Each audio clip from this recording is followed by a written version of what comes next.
it's so nice to finally get in the car, right, in the driver's seat. And but there's a lot of pressure, there's a lot of weight on you. There's a lot of contenders for the top spots. You know who you're around, and you have to respect that. No, always. There are no short stages in this rally. I think this first week is the toughest and hardest Dakar ever in Saudi.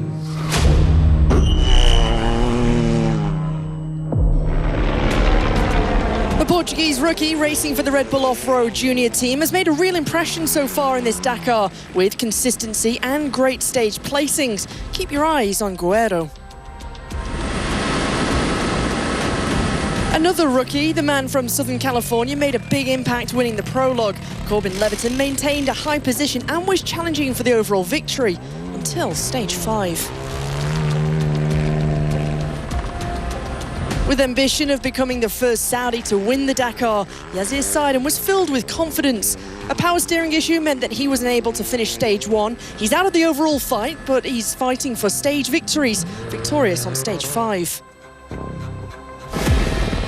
Having taken a third place on stage 3, a mere 26 seconds off the win, Dania Akil suffered 2 days later on the marathon stage, shipping time. But the Saudi kept her positive attitude and sits 5th overall. Marathon stage was pretty tricky for us. We lost time on a puncture, but then the puncture led to some other minor things. But it's funny in this race, you know, you have a series of minor issues and that can accumulate. This looks like a rear, back. Nico. Say rear. Front set, rear set. No. We were like 50 kilometers in, we had a major suspension part fail. Kind of just out of nowhere. I would love to say I hit something and destroyed it, but I don't know, yeah, just kind of a freak thing, something that never really happens on these cars, so my luck, I guess.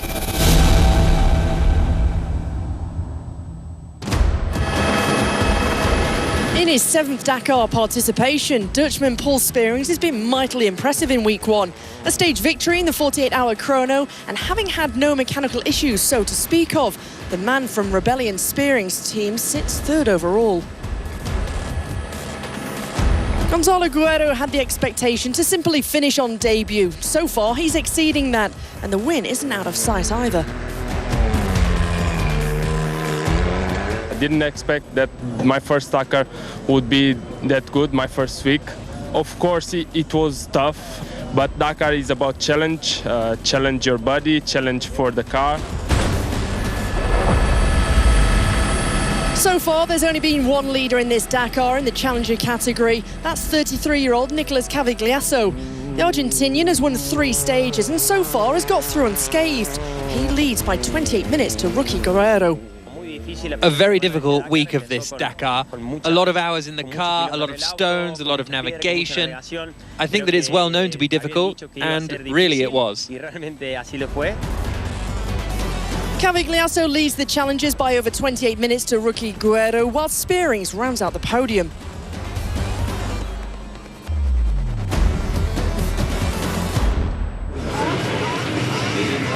A rest day for competitors, but plenty of work for the mechanics.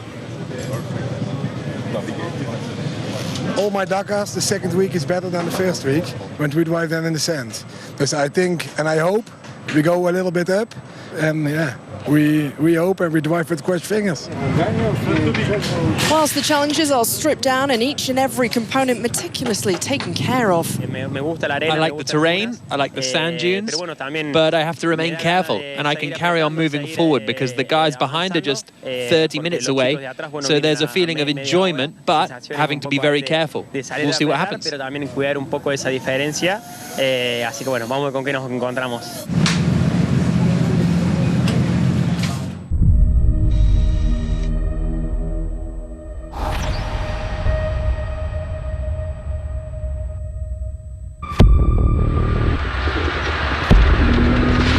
On va toucher, c'est sûr. Oh putain.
quick recap. If it's not hell, it's not Dakar. A really, really tough first week. Kind of pushing everyone where we need to push them. We have been battling a lot of issues. It's not lost, never. Sarah Price was so close to the overall podium or even the win before she ran out of tyres at 2024. A year on, any hopes of improving on fourth ended on stage 2 when her engine blew up. Price now hunting experience and wins, yet she was pleasantly surprised to have nabbed one on stage 4. I did get a stage win, so that was awesome. You know, at least people are like, okay, she still got the pace. Price's win was part of 3 for Can-Am to end the week on fire. The other 2 earned by 3-time Dakar winner, chasing down Polaris's. Chaleco Lopez took 20 minutes off Hager's lead on stage 5. The Chilean must do that in each of the last 7 specials to stage a stunning comeback. Flying the flag for Portugal, Alexandre Pinto continues to take everything in his stride. Just the 1-stage podium, but consistency personified means he's 3rd overall. Can he fight for more in the final furlong? De Sautré and co-driver Martin Bonnet returned to the scene of their incredible victory in SSV category 12 months ago. The Frenchman led through the second week then, and it looked to be the same after 5 stages of this edition. But then disaster struck on the first part of the marathon. Xavier de Sautré with a big problem, limiting the damage, but now 1 hour 21 from stablemate Brock Hager in the overall standings. The rookie American in uncharted waters. I don't know what it looks like because I've never done a Dakar rally before. Sparkling in his debut this year, Hager has been near faultless. Strategy working, the American clearly has been pressuring those around him to give him the commanding lead of over an hour. Can he keep his cool when the heat has turned up in the dunes?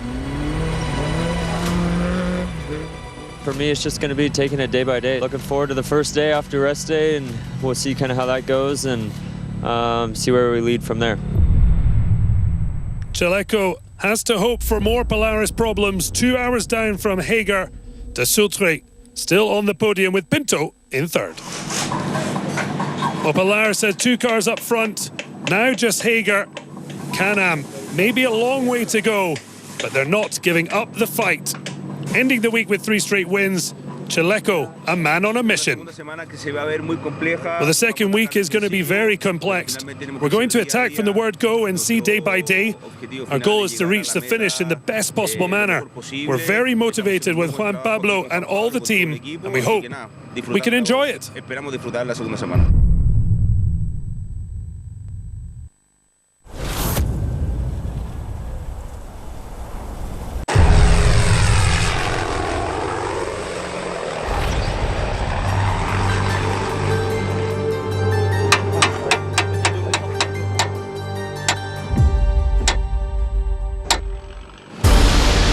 Everything is bigger in the trucks, and we've had the usual Dakar drama in this first week.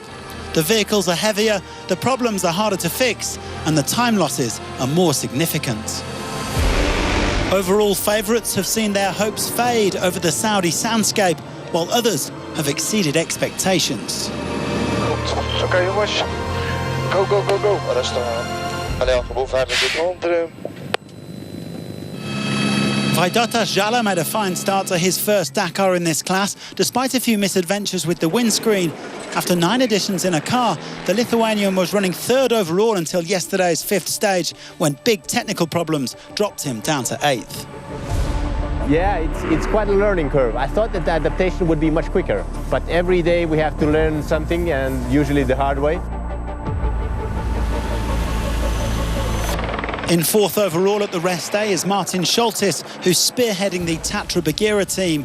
The Czech driver got stuck on a dune in the chrono and then had electrical and engine issues. He is over 3.5 hours off the pace. After 3 stages, Aleš Lowprice was just 3.5 minutes behind the rally leader, but 2 days later, that gap had swelled out to nearly 2 hours. Last year's runner-up was undone by broken leaf springs on his Iveco Powerstar. We're happy that we survived, and we were surprised that we stayed on third position general. Mitchell van den Brink came here with ambitions of winning the Dakar, but the young Dutchman also had mechanical problems, notably with his rear axles on the chrono. We were struggling as well a lot with some technical points and also with the navigation, so it was quite of a hard first week. But really, this first week has been all about the defending champions, Martin Maciek, František Tomasek and David Svander. They have won 3 stages and built a huge overall lead. We are here with almost 2 hours lead-in in a half of Dakar. So yeah, you know, what else? What else to have in the middle of Dakar? Well, Maciek leads by exactly 1 hour, 56 minutes and 33 seconds. And we asked him to tell us what the team mechanics get up to on the rest day. Okay, so during the rest day, we are checking the whole truck, checking the oil, checking the turbocharger, checking everything around it, changing for the new stuff, also checking the whole suspension thing, the springs, the wheels are changing. That's pretty much it what we are doing, checking and changing everything what we can for the second half. And when that second half kicks off tomorrow, Mitchell van den Brink, who bought his truck from Maciek, will just be focusing on his own performance. I think we need to be patient and drive our own pace, because with our pace we cannot close the gap with almost 2 hours. So yeah, but we will see. We will keep going. Today was Aleš Loprijs's 45th birthday, and he says their fortunes will turn around in the second week. Now I am 1 year older, so it will be only nice times coming right now for our whole crew. I'm pretty convinced, and the track is pretty fast. I'm looking forward for the next stages.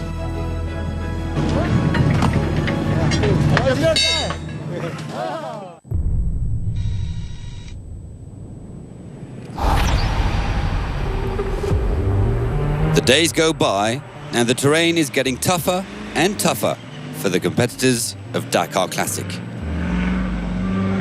Between rocks and sand.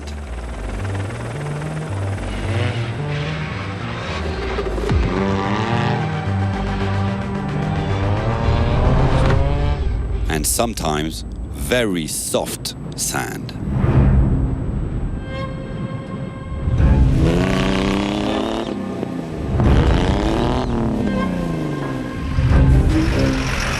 Thankfully, there's always a helping hand from the big trucks.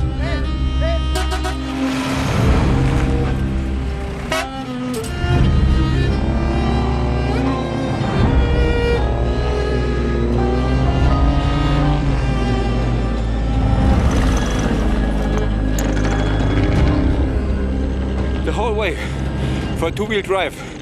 Everybody will say, so you're so stupid to go this way with my two-wheel drive, but we do it! And same issue for the Renault 30 of this French crew.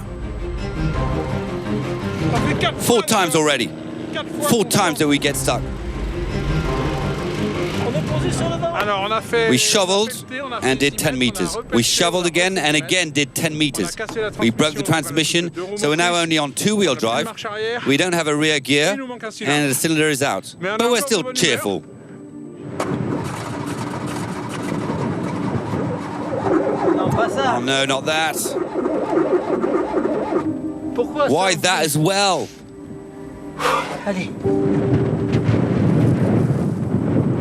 Why won't it start?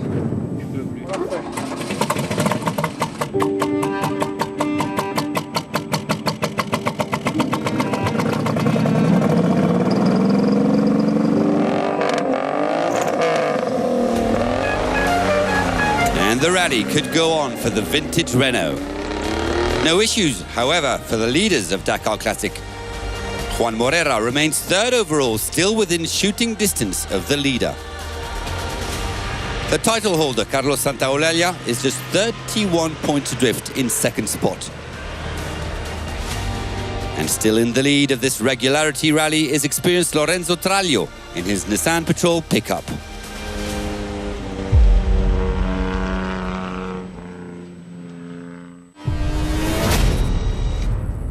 Week 1 is done and dusted in the Dakar Future Mission 1000, a real technological test for the 3 projects present on the event, starting with the KH7 hydrogen truck.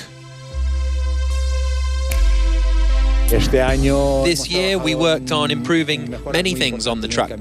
We focused on reducing our consumption of hydrogen. We're therefore far cleaner than last year. It was super interesting, very competitive. Also really nice because we had to open the track almost every day. And for a navigator, not having any tracks and trying to manage a clean run is super interesting. You can really see how the truck is running, so we really enjoyed it a lot. It's just a shame that the distances were a little short. We would have liked more kilometers, but it was great. The truck is doing great until now. The hydrogen system is working perfectly, so we're very happy by the work done. Let's hope it lasts. It was a first experience on the Dakar for the Segway team and their electric bikes. Well, the first week was a beautiful one, but also super hard in terms of racing. A real challenge for the bike. We had to fine-tune many things. I felt great. The bike is heavier than usual. It weighs 240 kilos, so it requires a lot of adapting because I'm not used to it. So you have changed a little bit how do you drive? Yeah, because if you do some speed, bad feeling give you is difficult to control.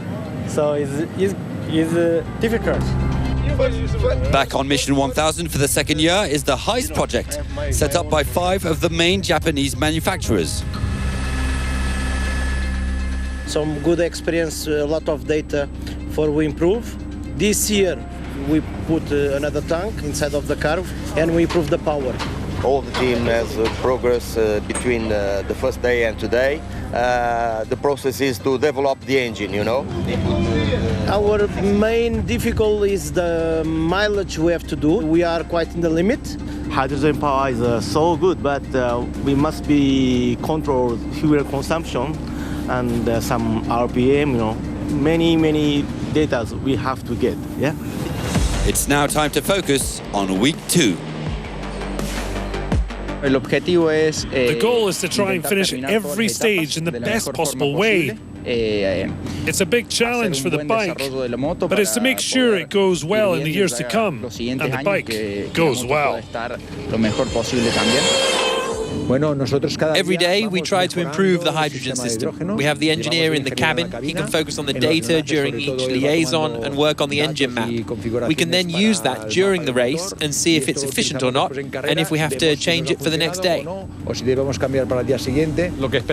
we hope for the second week is to absolutely maintain the pace that we've had during the first week, and carry on improving the truck and its technology thanks to the data. And make sure that this Mission 1000 crosses borders so that the whole world can follow us, if that's possible.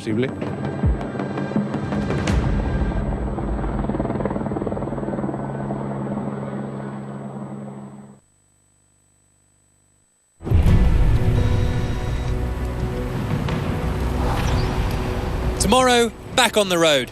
The longest single-day stage of the rally, with 605 kilometers to be covered on the way to Al Duadimi. There's already excitement over 2026, with new entrants on the horizon. But there are still trophies to be handed out this year.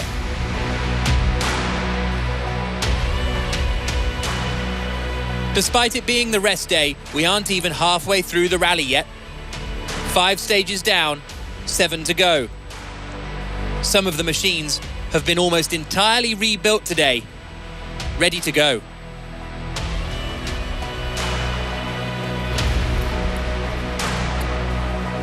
Because tomorrow, it's stage 6 of the 2025 Dakar Rally.